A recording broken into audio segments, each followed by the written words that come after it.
So I just thought about this. Check this out. This is the Artemis 2 live view, and what we're going to do is screenshot the Earth. And it's kind of cool if you look down at that solar panel, the Earth reflecting off of it. And then we're going to come into Himawari-8, and we're going to live screenshot this live view. And now we'll open up Photoshop, and I'm not very good at this, but we are going to try. Let's shrink that down, and we're going to drag both of these images into Photoshop and compare.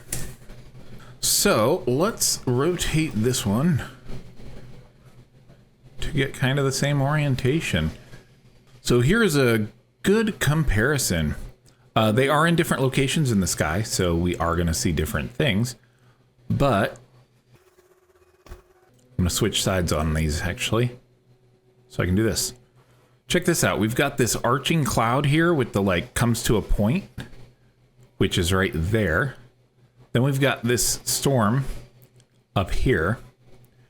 And then if we look right here, kind of where that little plus sign for the picture is, we can see the the equator and these storm clouds not crossing it, but also that thing, the separation in these clouds are right here.